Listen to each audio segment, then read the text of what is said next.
la sesión del día de hoy, ¿no? Estamos entonces hablando, cómo, vamos a colocar acá, cómo redactar los antecedentes y marco teórico, ¿no? Que es el tema que todo esto que estamos hablando acá va a quedar grabado y se va a colgar en YouTube, ¿no? En los próximos días, los que se han inscrito, les enviaré el link de los videos que hemos hecho ya, 3 videos en esa temporada de otoño para que puedan ver cuando tengan el tiempo disponible si es que no han podido asistir.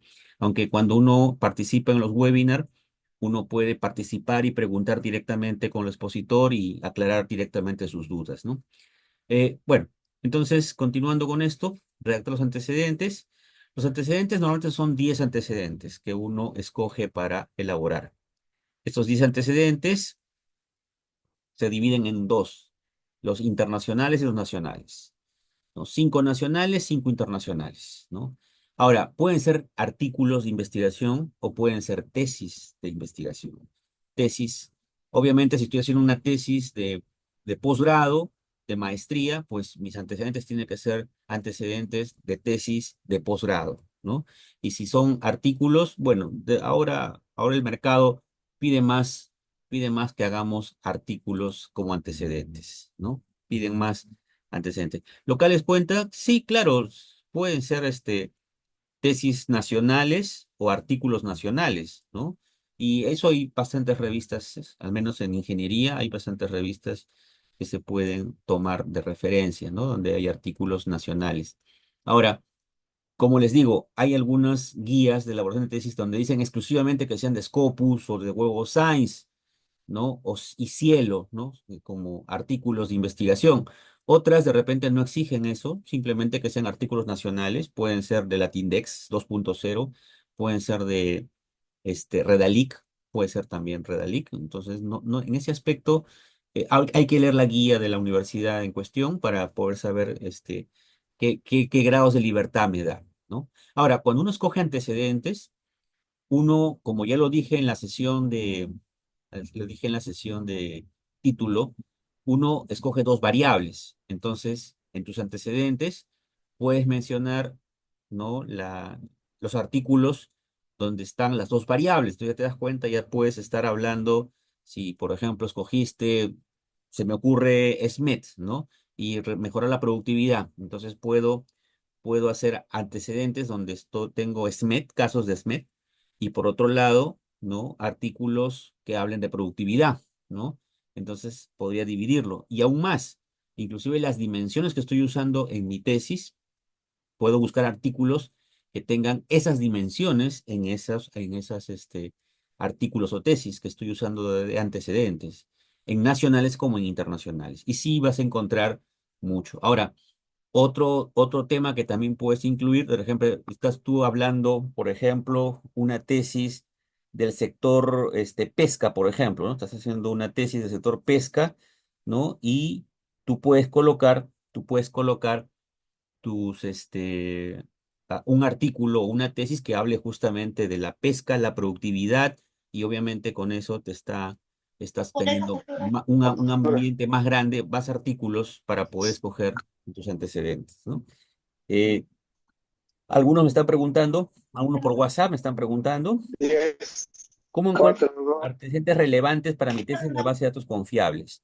Es una 10, pregunta. 4, 2, 3, 7, 3, 5, 10, 0.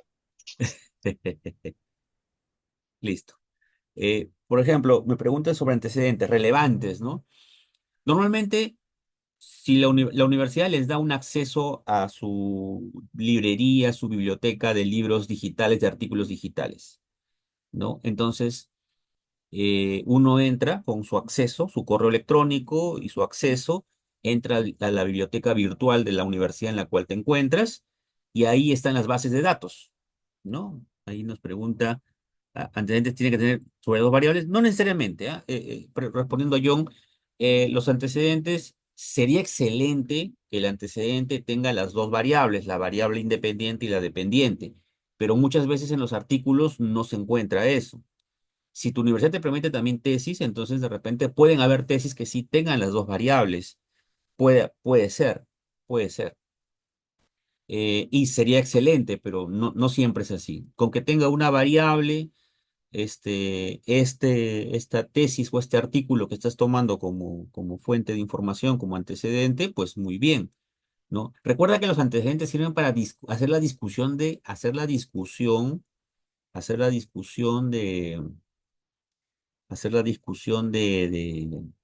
tus resultados con los antecedentes, con otra información que has encontrado, con los artículos. Entonces tú, si la productividad la mejoraste en un 5%, entonces vas a encontrar el artículo o la tesis de del antecedente que has encontrado y lo vas a comparar y vas a saber por qué salió mayor, por qué salió menor, por qué salió igual, la muestra, la población que escogiste, la industria que estás comparando. Entonces, hay muchos temas que puedes discutir, que puedes hablar en tu discusión, ¿no? Entonces, el antecedente es para discutir tus resultados con trabajos previos. Ese es el antecedente y sería excelente que todo sea así. Dixon nos pregunta, ¿cuántas hojas podría abarcar? En eso de las hojas de una discusión también depende mucho de la universidad. Hay universidades que le ponen ya un número mínimo de discusión que debe tener tu tesis, ¿no? Algunas dicen 4 páginas de discusiones, otras dicen 6 páginas de discusiones, otras, ¿no? Otras de repente no le ponen un número, pero a criterio de tu asesor de tesis, él te dice de repente, mira, mínimo tienes que poner 3 páginas de discusiones para que más o menos sea interesante lo que estás poniendo. Pero se puede colocar 3, 4 páginas y mejor que sea así porque es esa, donde creas conocimiento en tu tesis es en tu discusión, ¿no? Tu aporte a la investigación que estás haciendo en tu tesis es en la discusión, porque ahí vas a poder comparar, explayarte. Yo hice tal investigación, mi investigación trató sobre esto, versó sobre este tema, quería ver la calidad del servicio ¿no? Y la satisfacción del cliente, ¿no? Y y yo comparo mis resultados con otros resultados, con otras tesis, con otros artículos, y yo creo conocimiento, estoy elaborando. Entonces, discusión es la parte más bonita de la tesis, porque es todo lo que tenías guardado, todo lo que quieres decir en la tesis, lo puedes poner ahí y es completamente tuyo, ¿no? Tus resultados con lo que hacen otros investigadores, ¿no? Entonces, eh, eh, si la universidad te dice 4, pues a 5 te conviene porque también te ayuda en el tema del Turnitin o el software que te ayuda a reducir las similitudes de tu tesis. Entonces, te ayuda justamente a desarrollar más ideas, más criterios y tu aporte al conocimiento se encuentra en discusiones, ¿no? Entonces, pero ya les he dicho, depende, respondiendo a Dixon, depende de la guía de tesis que tienes que tengas ahí para que tú puedas colocar cuántas páginas mínimo debes colocar. En realidad, máximo no hay un máximo. El mínimo sí. Algunas universidades ponen un mínimo de páginas en discusión y otras no tanto. Bueno, respondida a esa pregunta o a esa respuesta, entonces, siguiendo en ese aspecto, los antecedentes entonces pueden ser artículos nacionales, internacionales y a lo que preguntaba a esta persona por WhatsApp, ¿no? Me pregunta, ¿no? Sobre dónde encuentro la biblioteca digital que tiene la universidad en la cual estás. Ahí entras y ahí te das las bases de datos que tiene la universidad que está pagando, ¿no? Las universidades pagan las bases de datos para que den el servicio a sus estudiantes de información, de artículos, de revistas, de libros digitales que están colocándose en su biblioteca virtual. Y entonces de ahí tú puedes tener las bases de datos que estás usando ahí, ¿no? Otra pregunta más que me hacen, Dixon pregunta, me surge una otra duda, hay casos que tocan temas comunes y he visto, a ver, disculpe, me surge otra duda, hay casos que tocan temas comunes y he visto que hacen discusión amplia, como 10 hojas o más o menos. ¿Es necesario? Eh, no es necesario. Si puedes colocar 10 hojas, excelente. Eh, como te digo, eso te ayuda a resolver el Turnitin. ¿No? Te ayuda a resolver tu rating. Podrías ponerle 10 páginas. Si tienes los datos, la información, tienes los antecedentes y puedes hacer una discusión interesante de eso, lo puedes aprovechar. Y te ayuda a reducir tu rating, porque tus discusiones es difícil que salga marcado. Claro, de repente el autor, cuando hablas del autor y algunas palabras claves, ¿no? Que de repente puede salir marcado, o frases claves pueden salir marcadas en el club meeting, pero fuera de eso, el antecedente es tu discusión, es tuyo, es propio. No puede haber copia en eso, no puede, salvo que, como te digo, las frases comunes, ¿no? Luego, entonces, eh, otra pregunta que me están haciendo por acá. ¿Cuántos antecedentes necesito para incluir en mi tesis para que tenga un respaldo sólido? Normalmente son 5 nacionales y 5 internacionales. Eso es lo usual, 5, 5, ¿ya? Eh, pero aquí viene un detalle. Nada prohíbe que puedan ser 11 o 12, ¿no? Aunque obviamente los asesores de tesis se quedan con los 5 nacionales, 5 internacionales y en los últimos 5 años, ¿no? 5 años en antecedentes, ¿no? Y estoy hablando 2025, 2024, 2023, 2022, 2021. Ingeniero, 2020, no, ya no, pues ya en antecedentes ya no sería 2020, ¿no? Si no se cuenta del año en que estás, 2025, 2024, 2023, 2022, 2021.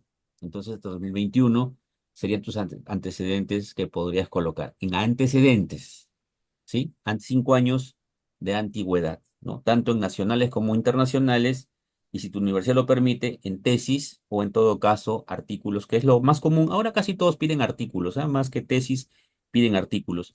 Y debido a que piden más artículos, por esa razón es que difícilmente los artículos van a tener todas tus variables y todas tus dimensiones tal cual estás usando tú en tu tesis. Es poco probable, ¿no? Por esa razón, trabajarás artículos que tienen una variable, y una dimensión, ¿no? Y ahí con eso vas a armar tu discusión luego más adelante. Luego dice acá, ¿cuál es la mejor forma de redactar los antecedentes sin caer en el plagio o la simple copia? Hay una estructura, hay una estructura de cómo elaborar. Esta es otra pregunta que me está haciendo otra persona por acá. Este, vamos a... Acá está la estructura, ¿no? Palomino, un apellido cualquiera. Le he puesto 2020, en nuestro caso sería 2021, ¿no? Palomino 2021. El título de la tesis o del artículo que estoy utilizando.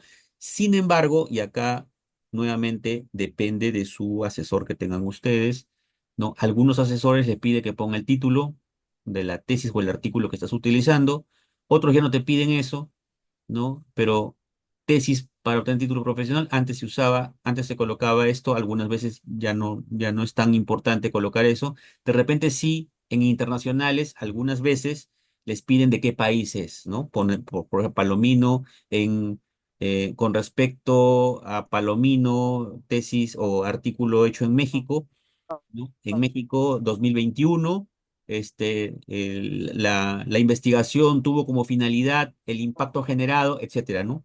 Tuvo como final la investigación, el objetivo de la investigación que se hizo. Sí, todos los antecedentes deben tener el objetivo por el cual se hizo la investigación, ¿no?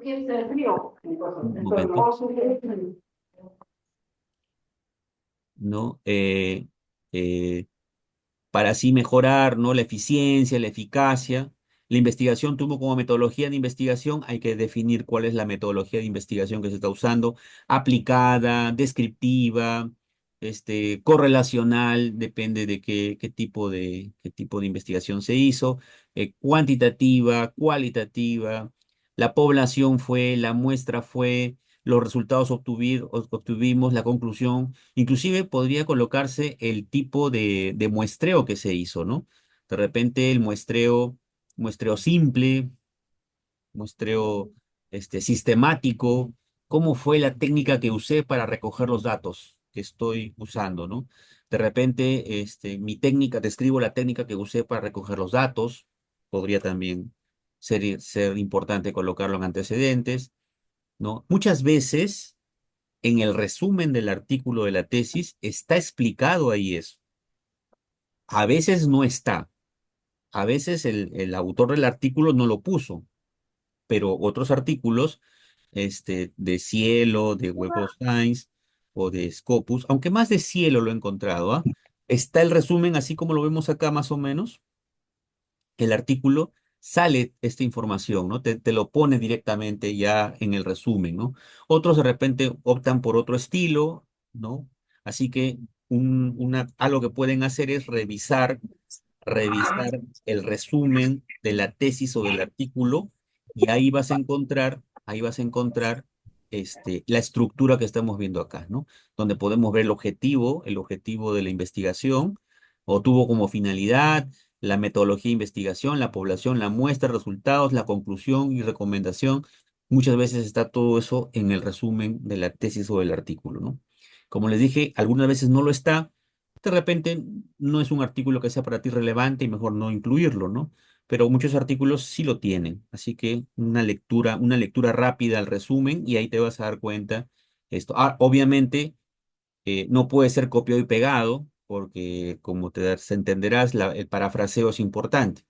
Pero puedes parafrasear, ¿no? Le pones otras palabras, palabras claves, y ya no sonaría igual, ¿no? Entonces también se puede hacer de esa manera, ¿no? Entonces, ya saben, un truco que pueden hacer es leer el resumen del artículo y ahí van a encontrar muchas veces ya la estructura redactada para que ustedes lo parafraseen y lo coloquen en su artículo, o en su tesis, perdón. ¿Cómo relaciono los antecedentes con mi problema de investigación para que sean realmente útiles? Ahí es mucho importante tus variables, tus dimensiones, ¿no? Tus dimensiones, la dimensión que estás buscando debe coincidir con tu tesis, ¿no? La dimensión que está en ese artículo o en esa tesis debe coincidir con tu dimensión o variable con que estás trabajando, y eso te va a ayudar justamente los dos, porque vas a poder comparar los resultados tuyos con esa investigación que se ha hecho. Entonces, te debes enfocar en buscar esas dimensiones y esas variables que tienes tú en tu tesis para que lo busques en artículos y tesis y de esa forma puedas hacer como me pregunta acá, cómo hacer que sea realmente útil, ¿no? Eso es justamente la utilidad, ¿no? Comparar antecedentes con mis resultados, ¿no? Los antecedentes comparo con mis resultados y ahí sale el conocimiento que quieres expresar. Luego, eso es en general en el antecedente. Vamos con el marco teórico. El marco teórico justamente habla de las teorías que estoy usando en mi tesis. ¿Qué teoría es la que estoy usando? Y acá en este aspecto también depende mucho el asesor, porque muchas veces algunos asesores dicen que toda la tesis debe tener máximo 5 años de antigüedad. Toda la tesis. No puede ser posible porque hay teorías que tienen 20 años y no han cambiado, siguen estando ahí, nadie las mueve, ¿no? Si hablamos del concepto de productividad, pues eso fue definido en los años 50 del siglo XX, ¿no? Y el concepto casi no ha cambiado, ¿no? Entonces, ¿qué puedo hacer en ese aspecto? Que es una pregunta que siempre me hacen, ¿no? Ingeniero, mire, me han dicho que toda mi tesis debe tener antigüedad máximo 5 años. Ya, algunos asesores de tesis muy agudos en su análisis saben que la teoría no cambia cada 5 años, está cambiando la teoría, ¿no? La teoría no va a cambiar. Dixon nos pregunta, a ver, no, Dixon no es, disculpen, Dixon sí. Ah, justo eso iba a preguntar, sí. Dicen, ¿no? Eh, Mucho depende de la asesora, porque, como les digo, la teoría no cambia cada 5 años. Eso no cambia, ¿no? La teoría de la aeronáutica sigue funcionando hasta ahora. Ahora que hay dispositivos nuevos que me hacen volar al avión más rápido o no lo detectan fácilmente los radares, esa es otra cosa. Pero la aeronáutica como tal, eso no ha cambiado. Los conceptos siguen siendo los mismos, ¿no? Y así hay muchas teorías que están 20 años, 30 años y no han sido tocadas. Pero lo que sí puede pasar es que yo encuentre un artículo que me hable de, por ejemplo, SMET, ¿ya? Digo, un concepto, ¿ya? Que quien Shigeo Shingo que desarrolla el concepto de SMET, ¿ya? En los años 70 del siglo XX, ¿no? Y eso no ha cambiado, sigue siendo la misma teoría. Pero de repente un autor que en un artículo o en un libro mencionó Smet y lo redefinió o lo parafraseó en el 2022.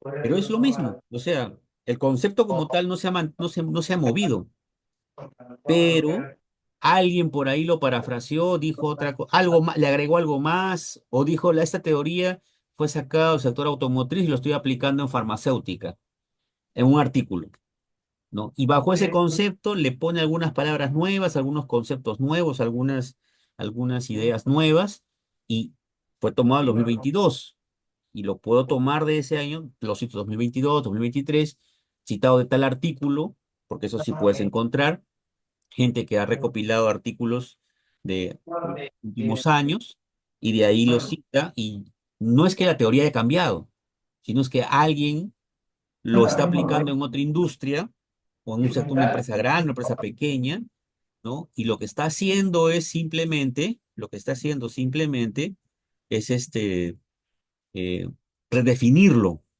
¿no? Con conceptos, de repente alguno innovador. Ahora estamos con inteligencia artificial. ¿Cuántos conocimientos que teníamos sin inteligencia artificial se están redefiniendo con la inteligencia artificial? ¿No? Y obviamente eso va, ahí hay una innovación, ahí hay algo nuevo que ha aparecido. Y yo puedo citar de ese artículo que fue hecho en 2023, 2022, ¿no? El concepto no ha cambiado, pero alguien lo redefinió y de ahí lo estoy tomando y de ahí lo estoy citando. Y normalmente piden tres autores. Normalmente dicen ya, me estás definiendo la productividad, defíneme de tres autores diferentes, ¿no? En el marco teórico. Entonces me explican tres autores diferentes, explican la productividad, ¿no? De repente dicen casi lo mismo, pero lo están parafraseando o lo están aplicando en una industria diferente, o en, en la gran industria, en la pequeña industria, lo están redefiniendo, y yo puedo citarlos de ahí y estaría cumpliendo el requisito del marco teórico. Acá hay una pregunta que me están haciendo, discúlpenme. Sí, sí cierro los micrófonos cuando se están abriendo solos. Sí, estoy haciendo eso. Acá. Entonces, como se dan cuenta, sí puedo citar, ¿no? Eso de 5 años de antigüedad, eso del marco, el concepto teórico, yo les he dicho, eso no cambia. Hay teorías que no cambian en 20, 30 años, ¿no? ¿No? Lo que hacen es parafrasear, artículos parafrasean teoría y de ahí están tomando los últimos años. O de repente compras un libro, tienes un libro de los últimos años, del 2022, 2021, ¿no? Donde de repente redefinen el concepto de innovación. Y yo estoy usando un concepto de innovación en mi tesis y obviamente lo cito de ahí, de ese 2021, 2022. Pero el concepto como tal de innovación, eso no ha cambiado en los últimos 20 años, sigue siendo lo mismo. Pero alguien lo ha redefinido, le ha agregado algunos conceptos más, o le ha quitado conceptos más, o le ha dicho, bueno, la innovación desde el punto de vista de la inteligencia artificial es esto, y lo está reescribiendo, ¿no? Pues podría tomarse como tal. Y como les dije, a veces piden tres autores, ¿no? Y cuando hablas del marco teórico, es la teoría que estás usando. ¿Qué teoría es la que estás usando? ¿No? No es ese es el marco teórico, ¿no? Uso la teoría tal, y para eso estoy explicando, ¿no? La, también puedes explicar las variables, puedes definir las variables también, qué variables son, la variable uno, la variable 2, las dimensiones, y ya tienes un marco teórico que te está hablando. O sea, la teoría en la cual te sostienes, la definición de la variable, la definición de las dimensiones, y ya tienes tu marco teórico desarrollado. Y en total podrías tener, en total, ¿no? Por cada concepto, tres autores que lo están definiendo con una frase pequeña, a veces ni siquiera necesita ser tan grande, ¿no? No tienes que copiar de libros, que antiguamente se hacía en una época pre-Turnitin u otros software que buscaban similitudes. En una época pre-Turnitin, eso era muy común hacer en las tesis. Pero ahora ya no, ahora vas directamente, defines el concepto, defines la variable, defines de repente el indicador, ¿no? Cómo se compone el indicador, y con eso tú desarrollas el concepto, ¿no? Muy bien. ¿Alguna otra pregunta, por favor? Hay muchas. se puede hacer muchas preguntas en esto, ¿ah? Sí. Por ejemplo, un concepto, fíjense, tres autores, obviamente acá no estoy colocando los años, como les dije, los últimos 5 años, ¿no? Esta es una forma de definir, ¿no? El marco just in time, ¿no? ¿Quién lo definió? Este, ¿qué significa? Anteriormente se colocaba entre comillas, ¿no? Antes una forma de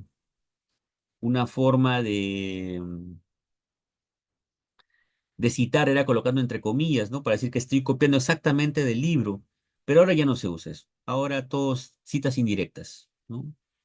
Turnitin también tendríamos que configurar Turnitin para que haga eso, pero ya las universidades lo hacen completamente libre y cada tesista cita a un autor, pero usa sus propias palabras para definir el concepto que están queriendo explicar en su tesis, ¿no? Entonces, ya no se usa muy común las comillas, ya no se usa, sino son citas indirectas.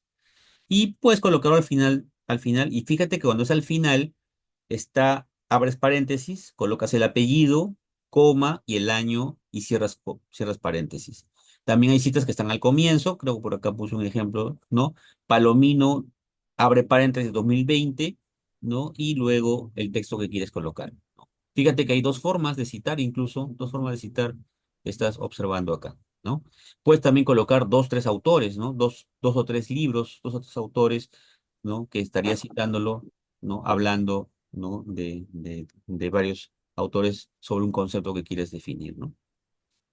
El glosario es donde se juntan los términos, ¿no? Normalmente cuando se pone glosario, de qué autor lo tomaste, el año y a veces la página donde tomaste el glosario, ¿no? Como les dije, algunas universidades sí piden glosario, otras a veces ya no piden glosario, otras sí lo piden. Por eso les dije desde el comienzo, hay que observar cuál es la universidad en la que estás, qué dice su guía de elaboración de tesis, porque de acuerdo a eso nos explica exactamente qué cosa quiere en cada parte de la tesis, ¿no? Todas las universidades lo tienen, por si acaso, pueden preguntar a su asesor que les haya tocado y él les debe explicar exactamente cómo es que quiere que se redacte. Como les dije, algunas ya no piden glosario, otras sí lo hacen, ¿no? Y cuando hacen el glosario tienen una forma de cómo presentar el glosario. Eso hay que pedir, que te alcance la guía que tengas en el trabajo. Sí, ¿alguna pregunta más? Por acá creo que alguien más quería preguntar.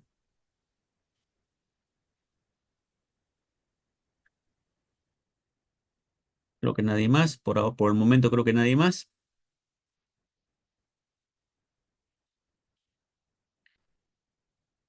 Y bueno, eso es más o menos lo que refiere a la elaboración de antecedentes, marco teórico y glosario, que en algunas tesis es el capítulo 2, para otros es parte del capítulo 1. Como les digo, cada universidad tiene su propia estructura.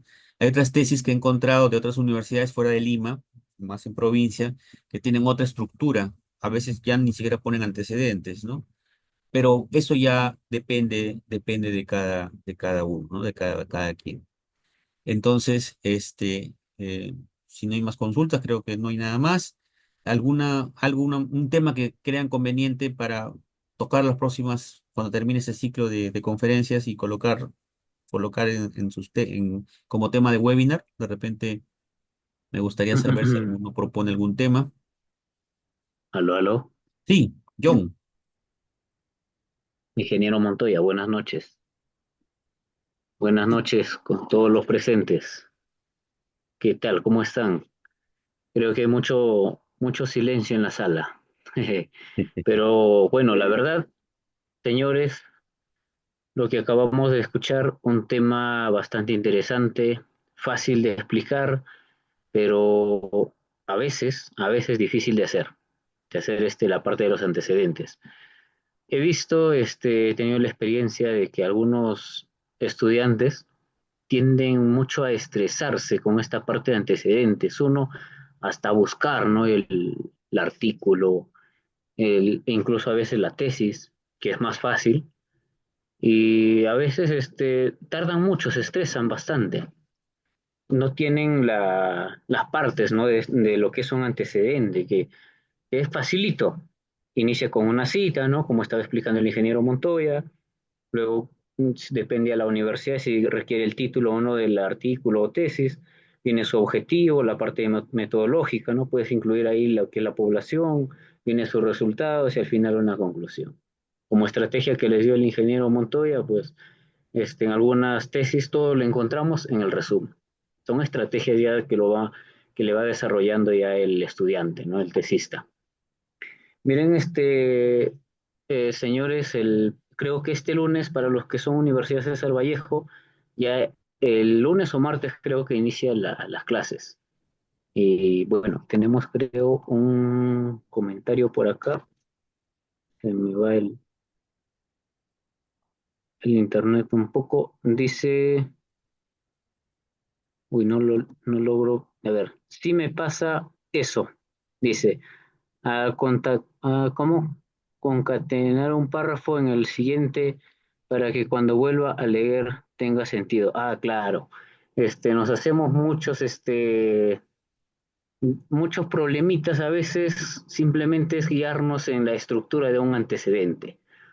Tal motivo, como les estaba explicando, chicos, este lunes, martes inicia lo que es clase César Vallejo, empieza la presión del asesor, de su profesor, va a empezar a presionarles, que inicien con la introducción, antecedentes, diferentes cosas. No se estresen, cualquier cosa, contáctenos. Estamos acá, creo que todos están en el grupo de WhatsApp, por el cual han sido invitados para este webinar tan importante que ha sido este tema, ¿no? Cómo elaborar los antecedentes.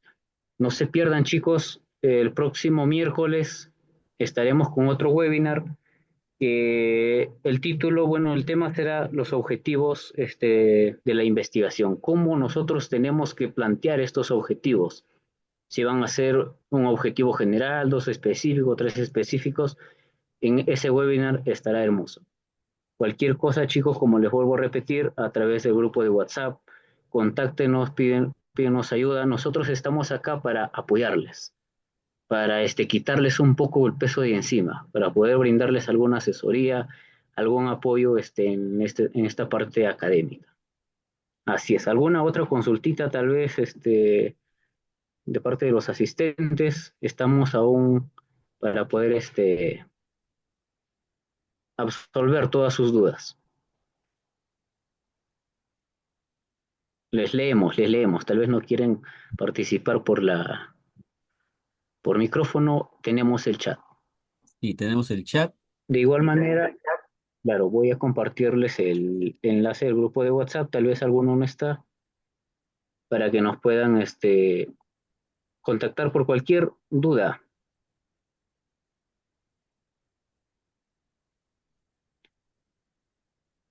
Copiar enlace por aquí.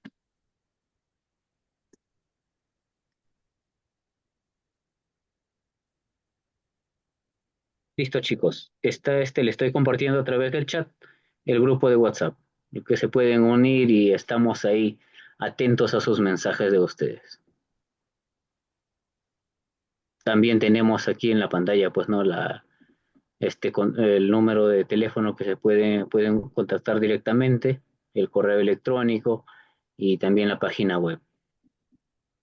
Creo que con esta parte sí cerramos ya, ¿verdad, ingeniero Montoya? Así es. Bueno, estamos entonces en contacto. Muchas gracias por la participación. El día de mañana debo estar compartiendo por YouTube. Va a estar abierto para aquellos que deseen verlo nuevamente. Y los demás videos que hemos ya colgado en la plataforma, en YouTube. Está de forma abierta para cualquier persona. Que tengan un buen miércoles y un buen fin de semana. Nos vemos. Hasta luego. Muchas gracias a todos.